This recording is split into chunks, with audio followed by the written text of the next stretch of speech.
प्रिय विद्यार्थियों, आज हम सभी राष्ट्रीय खेल दिवस के दिन हरदेव जोशी राजकीय कन्या महाविद्यालय में भारतीय ज्ञान परंपरा केंद्र के अंतर्गत चर्चा कर रहे हैं। आप सभी को यह मालूम होना चाहिए कि भारतीय संस्कृति की खेलों के प्रति दृष्टि कैसी है। आप सभी को खेल तो अच्छे लगते होंगे, हाँ या ना बोलो? सबको अच्छे लगते हैं। लेकिन देखो, हम जब महाविद्यालय में खेल के ऊपर चर्चा कर रहे हैं तो यहां पर कोई भी खेल का प्रशिक्षक है?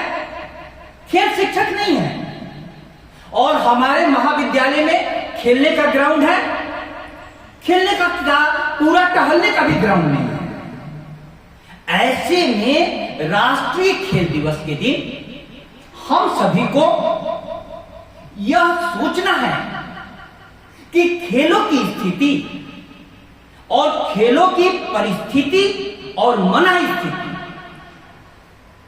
हमारे देश में क्या है। सबसे पहले मैं आप सभी को यह बताना चाहता हूं, राष्ट्रीय खेल दिवस किनकी याद में मनाया जाता है? मालूम है? नहीं मालूम है तो जोर से बोलो, नहीं मालूम। एक साथ बोलो, नहीं मालूम। नहीं मालूम। क्यों नहीं मालूम? मालूम तो होना चाहिए। आप सभी समाचार पत्र प्रत्येक दिन पढ़िए। आप सभी सारी घटनाओं के प्रति जागरूक बनिए। राष्ट्रीय खेल दिवस मेजर ध्यानचंद, जिनको हॉकी का जादूगर कहा जाता है, उनकी याद में मनाया जाता है। उनका जन्म दिवस 29 अगस्त था। अब सवाल होता है कि मेजर ध्यानचंद के जन्म दिवस को राष्ट्रीय खेल दिवस के रूप में क्यों मनाया जाता है? यह सब आपको जानना चाहिए, क्योंकि उन्होंने भारत को स्वतंत्रता के काल में 3 बार विश्व का चैंपियन बनाया था। गोल्ड मेडल भारत ने लिया था ओलंपिक में, हॉकी 3 बार। अब 3 बार गोल्ड मेडल दिलाने वाले मेजर ध्यानचंद के जन्म दिवस को राष्ट्रीय खेल दिवस के रूप में हम सभी मनाते हैं। अब उस व्यक्तित्व की खासियत क्या थी? एक तो स्वतंत्रता का काल, दूसरी तरफ घर में कई प्रकार का अभाव, उसके बावजूद भी प्रयागराज का यह बालक खेल के प्रति अपने समर्पण, अपनी प्रतिभा और अपने परिश्रम से खेल जगत ही नहीं, भारतीय जगत पर सूर्य की तरह चमका, सूर्य की तरह चमका। उनकी 1-2 खूबियां आपको जाननी चाहिए। ध्यानचंद नाम इसलिए पड़ा कि चंद्र बना है चंद्रमा से, चांदनी की रोशनी में वे हॉकी की प्रैक्टिस किया करते थे। आप यह देखो, खेलों के प्रति किसी भी क्षेत्र में आपको आगे जाने की जिद हो तो वह जिद आपकी अंदर में कैसा जुनून पैदा करती है। चांदनी रात में वे प्रैक्टिस किया करते थे और उन ध्यान में इतने डूबे रहते थे,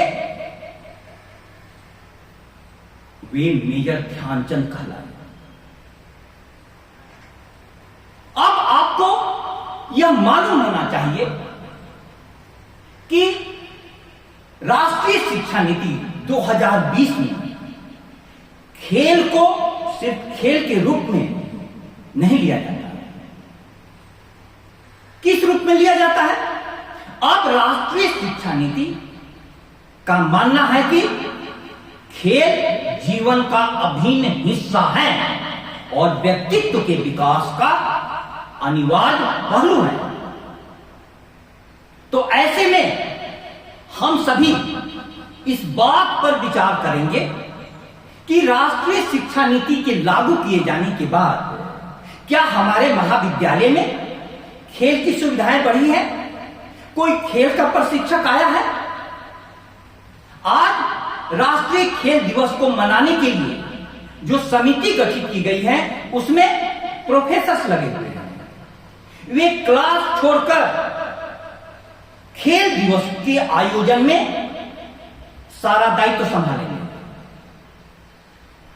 तो कैसी परिस्थिति है हमारे देश में?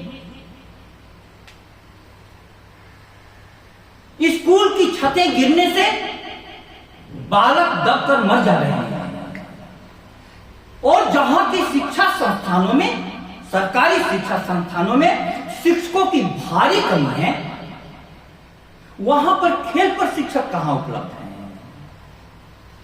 इस हालात में हम मेजर ध्यानचंद की जीवनी से प्रेरित होकर खेल के प्रति अपना जज्बा कैसे पैदा कर सकते हैं? क्योंकि सभी की पढ़ाई में रुचि हो या जरूरी नहीं, कई प्रकार की प्रतिभा होती है। कुछ लोगों की प्रतिभा पढ़ाई में है, कुछ लोगों की प्रतिभा खेल में हो सकती है, कुछ की प्रतिभा संगीत में हो सकती है। व्यक्तित्व के अनेक पहलू हैं। उन पहलुओं पर हमें यह विचार करना होगा आज कि किसी के भी पास खेल की प्रतिभा हो तो वो ऊंचाइयां कैसे चुने, ऊंचाइयां कैसे चुने? मेरे प्यारे विद्यार्थियों, सबसे पहले मैं आपको यह याद दिलाना चाहता हूं कि भारत ही नहीं पूरे विश्व में हिंदू धर्म को सबसे ऊंचाई पर ले जाने वाले और भारत की आध्यात्मिकता का डंका बजाने वाले स्वामी विवेकानंद का एक कथन है। आप सभी ऊंची आवाज में मेरे साथ जोर से बोलेंगे। तुम गीता पढ़ने की अपेक्षा फुटबॉल के द्वारा स्वर्ग के अधिक समीप पहुंच सकोगे।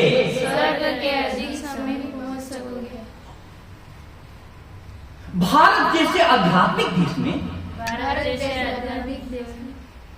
अब देखो, कोई आध्यात्मिक पुरुष स्वामी विवेकानंद कह रहे हैं कि तुम गीता पढ़ने की अपेक्षा फुटबॉल के द्वारा स्वर्ग के अधिक समीप पहुंच सकोगे। वे खेल के कितना पक्ष में, कितना पक्ष में ऐसा उनका व्यक्तित्व वक्तव्य क्यों आया, क्यों आया? सोचना होगा, सोचना होगा। संस्कृत की एक पंक्ति है, शरीरम माध्यम खलु धर्म साधनम। मेरे साथ जोर से बोलो, शरीरम माध्यम खलु धर्म साधनम।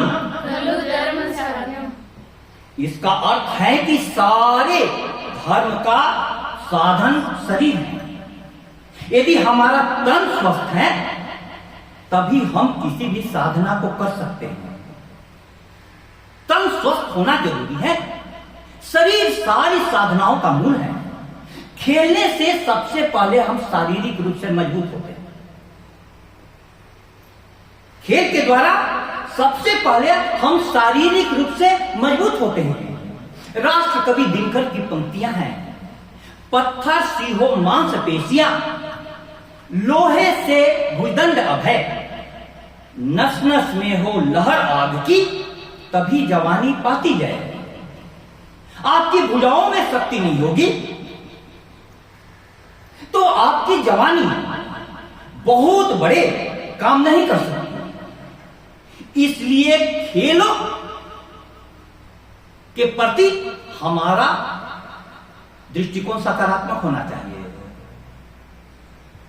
स्वामी विवेकानंद ने कहा कि तुम्हारी मांसपेशियां जब ज्यादा मजबूत होगी तब तुम गीता को अधिक अच्छी प्रकार से समझ सकोगे।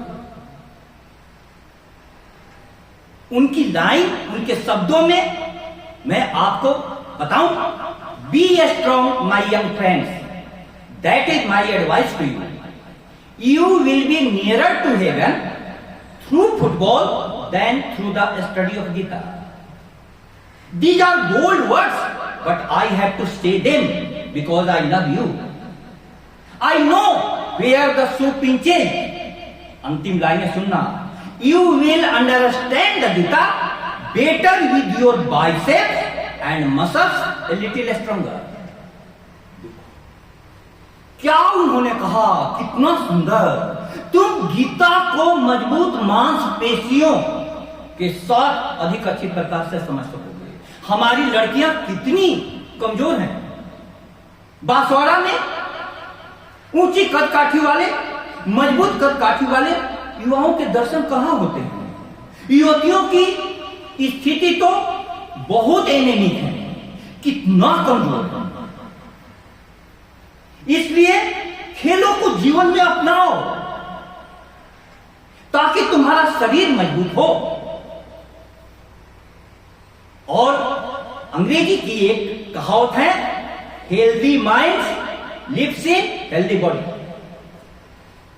स्वस्थ शरीर में ही स्वस्थ मस्तिष्क का निवास करता है, निवास होता है। ये बातें आपको समझ में आ रही है। अब देखो दूसरी सोच क्या है। दूसरी सोच को थोड़ा गहराई से देखना। हम लोगों की समाज में कहावत प्रचलित था और अभी भी है। उस कहावत को मेरे साथ बोलना, खेलोगे कूदोगे, खेलोगे कूदोगे, होगे खराब, होगे खराब, पढ़ोगे लिखोगे, पढ़ोगे लिखोगे, बनोगे नवाब, बनोगे नवाब। ये कहावत है। इसका मतलब क्या है कि खेलने कूदने से खराब हो जाएगी जिंदगी और पढ़ने लिखने से तुम नवाब बन जाओगे। आप देखो ऐसी मानसिकता के साथ खेलों को कैसे अपनाया जा सकता है। लेकिन ऐसी स्थिति क्यों थी, थोड़ा ये सोचो, क्यों थी। हम लोग स्वतंत्रता काल में कई प्रकार के अभावों से जूझ रहे थे। एक तो विदेशियों का शासन, दूसरा भयंकर गरीबी। उसमें थोड़ा बहुत काम पढ़ाई का ही किया जा सकता था। खेलोगे ज्यादा, भूख ज्यादा लगेगी, ज्यादा खाओगे। इतने अनाज, इतनी सुविधाएं खेल की हमारे पास नहीं थी। इसलिए यह कहावत प्रचलित होगी, यह कहावत प्रचलित होगी।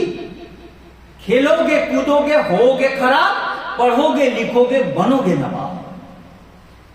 भारत का अर्थ है भा मतलब ज्ञान, रत माने लीन, जो ज्ञान में लीन है। भारतीय संस्कृति ज्ञान प्रधान संस्कृति है। इसलिए भारतीय संस्कृति में यह पंक्तियां बहुत ज्यादा लोकप्रिय हो गई। पढ़ोगे लिखोगे, बनोगे नवाब, खेलोगे कूदोगे, होगे खराब। लेकिन यह सही दृष्टि नहीं है। यदि खेलने कूदने से हम खराब होंगे तो स्वामी विवेकानंद क्यों कहते कि तुम गीता पढ़ने की अपेक्षा फुटबॉल के द्वारा स्वर्ग के अधिक समीप पहुंच सकोगे? क्यों कहते? तुम्हारी मांसपेशियां जब ज्यादा मजबूत होगी तब तुमको गीता अच्छी प्रकार से समझ में आएगी। ऐसा क्यों कहते? जरूर कहीं गलती हो रही है। गलती क्या हो रही है? हम अपने वेदांत को समझने का प्रयास करें। वेदांत की खेलों के प्रति क्या दृष्टि थी? वेदांत उपनिषद हमारे कहते हैं कि जीवन ही हमारा खेल है, जीवन ही हमारा खेल है, जीवन ही हमारा खेल है। अब जीवन हमारा खेल है, इसका मतलब क्या हुआ? इसका मतलब हुआ कि जीवन को बहुत गंभीरता से मत लो, बहुत तनाव में जीवन को नहीं गुजारो, जीवन को एक खेल की तरह खेलो। एक गाना प्रचलित हुआ था, जिंदगी है खेल कभी पास कभी फेल। सुनियो, एक बार मेरे साथ जोर से बोलो, जिंदगी है खेल, जिंदगी एक खेल, कभी पास कभी फेल। कभी पास कभी फेल। जीवन एक खेल की तरह है, कभी हम पास हो जाते हैं, कभी फेल हो जाते हैं। तो भारतीय ज्ञान परंपरा कहती है कि जीवन एक खेल से ज्यादा नहीं है। अब खेल से ज्यादा नहीं है, इस बात को हमें समझना पड़ेगा। हमारी संस्कृति में दो महापुरुषों ने हमारे पूरे मानस को गहरे से गहरे प्रभावित किया है, राम और कृष्ण। उनके जीवन को हम क्या कहते हैं? रामलीला और कृष्ण लीला। क्या कहते हैं? रामलीला और कृष्ण लीला। लीला माने खेल, लीला माने खेल। उनके लिए जीवन एक लीला था, उनके लिए जीवन एक खेल था। तभी तो राम को राज्याभिषेक होने वाला है, पूरी तैयारी हो रही है। उसी समय खबर आई कि आपको पिता के आदेश से 14 वर्ष के लिए वनवास जाना होगा।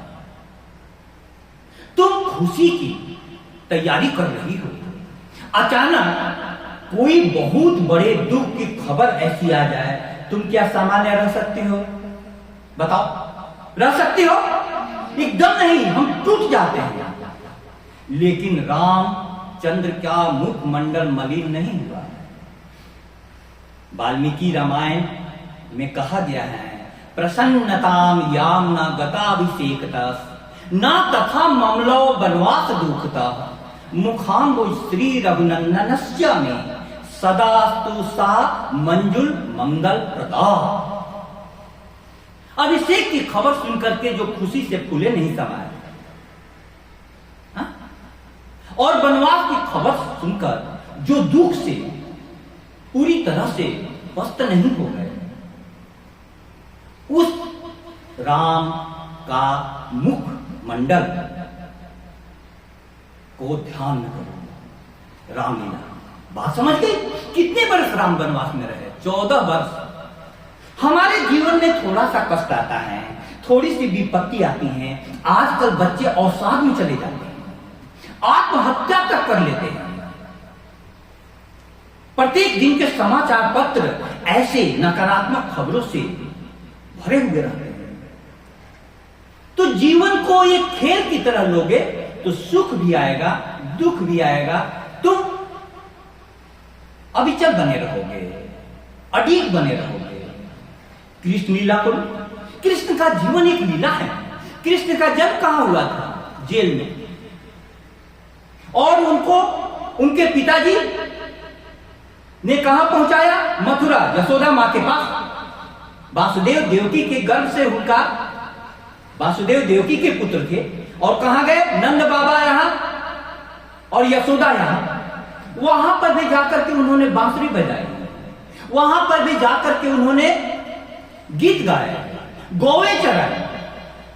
उसके बाद कंस के साथ, उसके बाद महाभारत में युद्ध से भागते हुए अर्जुन को उन्होंने युद्ध के लिए प्रेरित कर दिया। क्यों? क्योंकि जीवन उनके लिए क्या था? एक खेल। मेरी बातें आपके समझ में आ रही है? अब थोड़ा छोटा उदाहरण देता हूं, आपके जीवन का उदाहरण देता हूं। जीवन को खेल समझो, भारतीय संस्कृति क्यों कहती है? दिन भर पढ़ने के बाद आप 10 बजे महाविद्यालय में आ गए, दिन भर पढ़िएगा, उसके बाद शाम तक थक जाइएगा। लेकिन क्या शाम में आपके खेल के मैदान की तरफ जाते हुए पांव थकान महसूस करेंगे?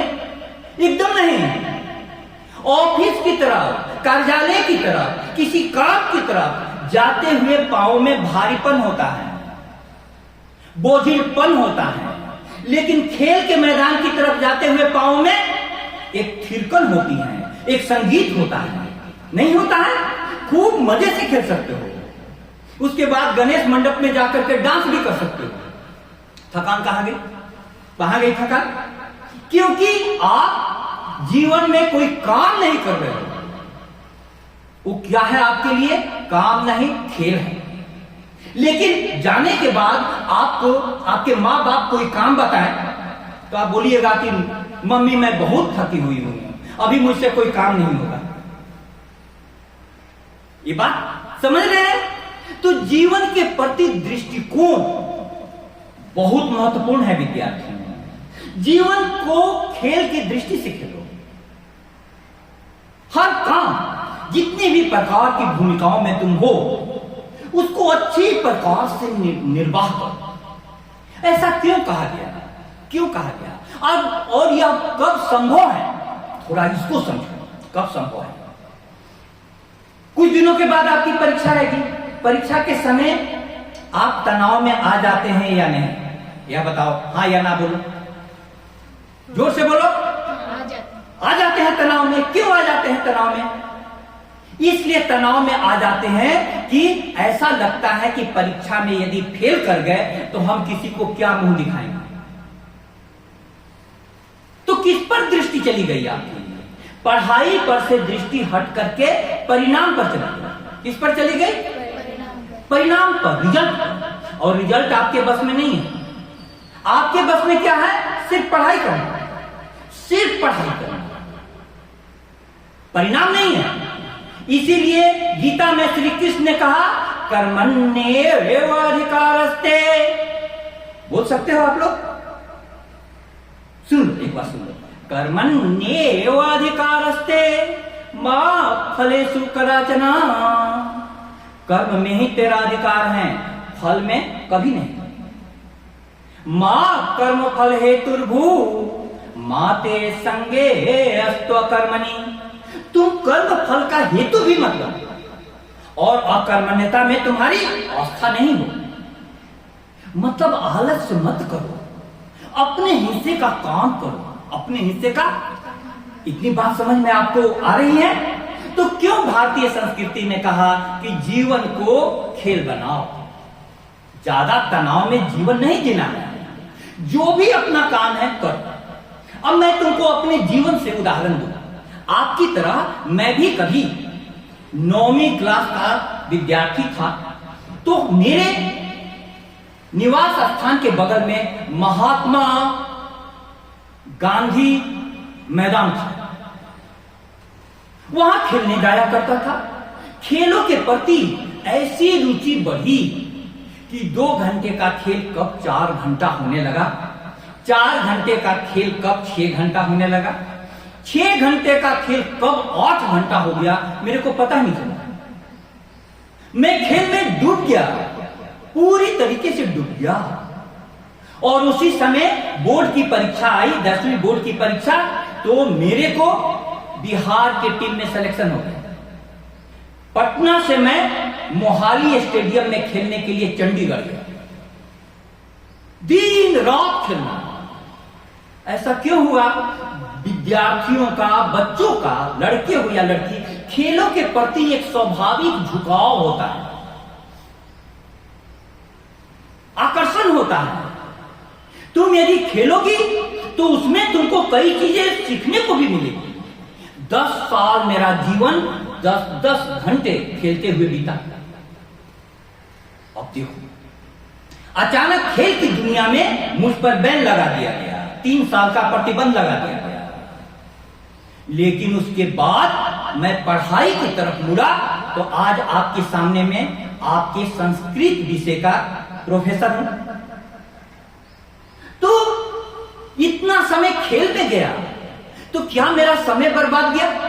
जो यह बोला जाता है कि खेलोगे कूदोगे होगे खराब, वो बर्बाद नहीं गया।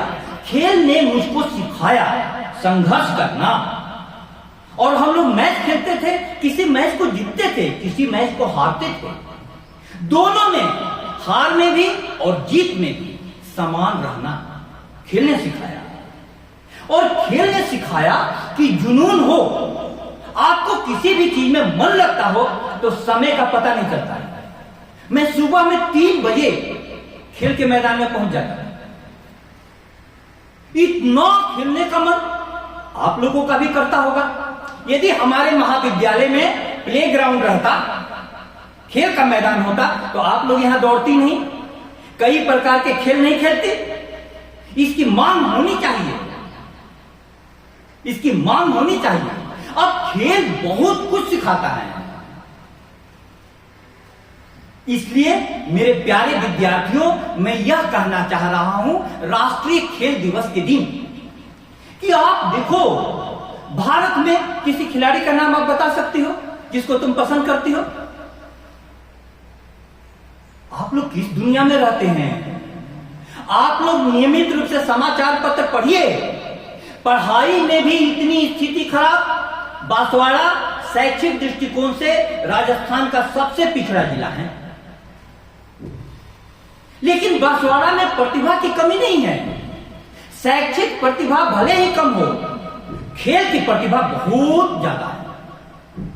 यहां तीरंदाजी कोच श्री धनेश्वर मैडा जी राष्ट्रीय टीम के कोच हैं।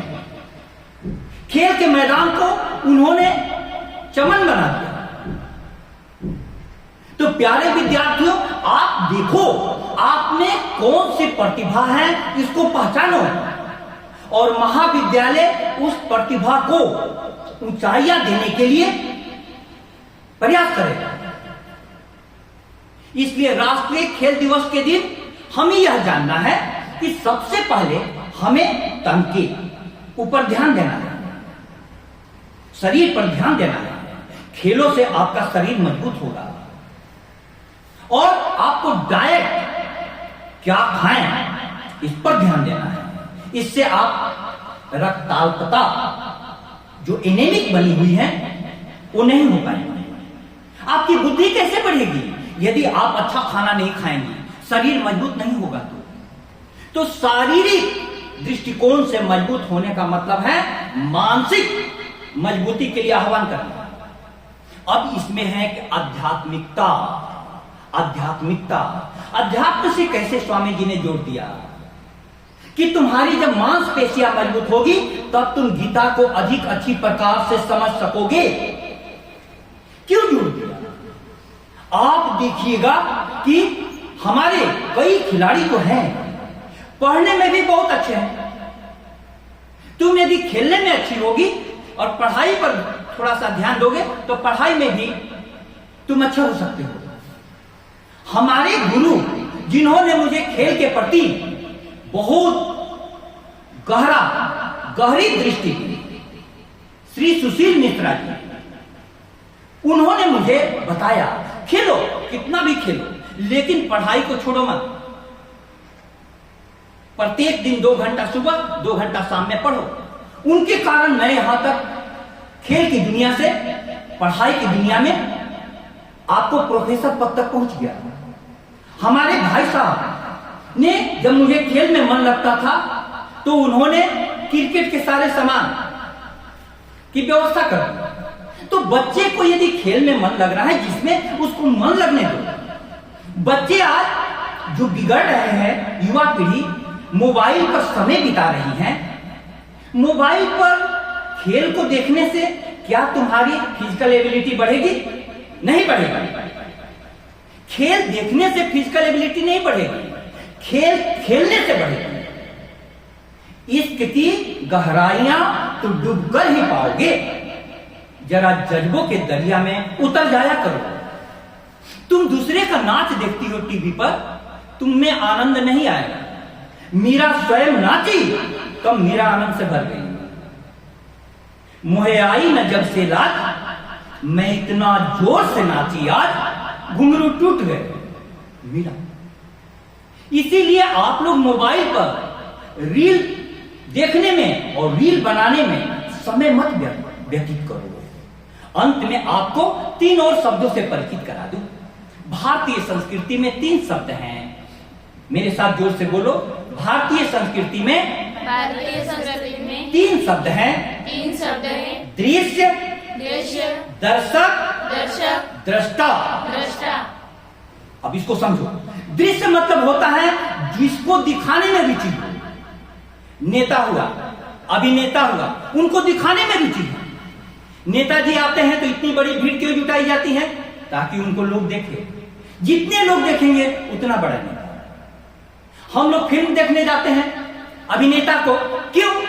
जितनी फिल्म चलेगी, जितने लोग देखेंगे, उतना बड़ा अभिनेता।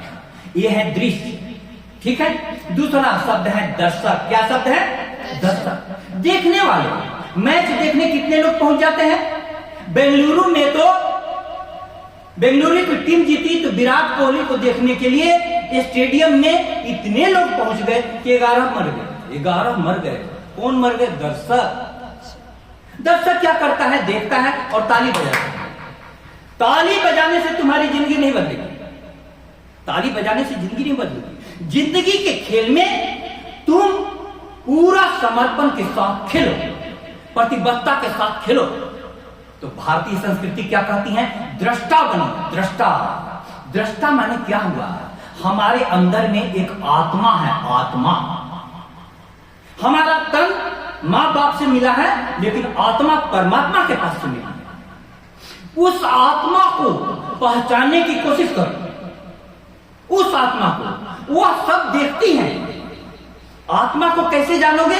तुम्हारे अंतर मन से आवाज आती है कि तुम पढ़ाई नहीं कर रही हो, तुम्हारी जिंदगी खराब हो जाएगी। आती है कि नहीं? अंतर मन से आती है। इसीलिए तुम कभी भी बुरा काम करोगे तो छुपा कर करोगे, ऐसी बात है। लेकिन अच्छा काम करोगे तो छुपाने की क्या जरूरत है? कोई जरूरत है? तो हमारी आत्मा सब देखती है, टोक देता है कदम जब भी गलत उठता है। ऐसा लगता है कि कोई मुझसे बड़ा है मुझ में। अब तो ले दे के वही शख्स बचा है मुझ में, मुझको मुझसे जुदा करके जो छुपा है मुझ में। आत्मा, दृष्टा। तो दृष्टा को पहचानो। तुम्हारे अंदर में आत्मा है जो सब देख रहा है। इसलिए प्यारे विद्यार्थियों, भारतीय संस्कृति के दृष्टिकोण से जीवन को ही एक खेल माना गया है। बीच में इसकी गलत व्याख्या करके यह प्रचारित कर दिया गया कि खेलोगे, कूदोगे, होगे खराब, पढ़ोगे, लिखोगे, बनोगे नवाब। आजकल तो विराट कोहली, सचिन तेंदुलकर, नीरज चोपड़ा, जो भी खिलाड़ी हैं, करोड़ों रुपया कमाते हैं। कैसे खराब हो जाएंगे? हम लोग ओलंपिक में जो मेडल ला रही हैं लड़कियां हैं, उन पर हम गर्व करते हैं। तो यह दृष्टिकोण गलत है। हमारे पूरे समाज की दृष्टि खेल के प्रति सकारात्मक होनी चाहिए। आप सभी को भी मैं आह्वान करता हूं कि आप सभी महाविद्यालय में प्लेग्राउंड नहीं है, इसके लिए हम लोग को आवाज उठानी चाहिए। आपके लिए कविता मैंने लिखी थी, उस कविता को ध्यान से सुनो। उसमें इसकी मांग है, मेरे साथ जोर से बोलना। जहां कभी जेल की दीवारें थी, जहाँ कभी जेल की दीवारें थी, वहां आज चिड़ियां चहचहाती हैं। वहाँ आज चिड़िया चहचहाती है। रोज नए नए गीत गाती हैं, रोज नए नए गीत गाती है और अपने सपनों को सजाती हैं। और अपने सपनों को सजाती है। समाज से कह दो, समाज से कह दो, उन्हें थोड़ा अवकाश दे दे। उन्हें थोड़ा अवकाश दे दे। अवकाश माने खाली समय। क्यों? खेलने के लिए, थोड़ा अन्य कामों को करने के लिए, मनपसंद कामों को करने के लिए। समाज से कह दो, समाज से कह दो, उन्हें थोड़ा अवकाश दे दे। उन्हें थोड़ा अवकाश दे दे। सरकार से कह दो, सरकार से कह दो, ये खुला आकाश दे दे। ये खुला आकाश दे दे। खुला आकाश माने मैदान, खेल का मैदान चाहिए। अंतिम पंक्तियां जोर से बोलना। फिर वे भार नहीं, फिर वे बाहर नहीं, शक्ति और सहारा बन जाएंगी। शक्ति और सहारा बन जाएगी। घर और बाहर, घर और बाहर, दोनों जगह अपना परचम लहराएंगी। दोनों जगह अपना पसंद। इसलिए विद्यार्थियों, मेरे साथ शपथ लो। हम शपथ लेते हैं कि हम सब लेते हैं कि राष्ट्रीय खेल दिवस के राष्ट्रीय खेल दिवस के दिन हम सभी खेलों के प्रति अपने रुख को सकारात्मक बनाएंगे सकारात्मक बनाएंगे और खेल को जीवन का अनिवार्य हिस्सा बनाएंगे अनिवार्य हिस्सा बनाएंगे और पूरे जीवन को खेल समझने की दृष्टि भी विकसित करेंगे ताकि जीवन में सुख आए या दुख हमें तोड़ नहीं पाए। हमें तोड़ नहीं पाए। बहुत बहुत धन्यवाद।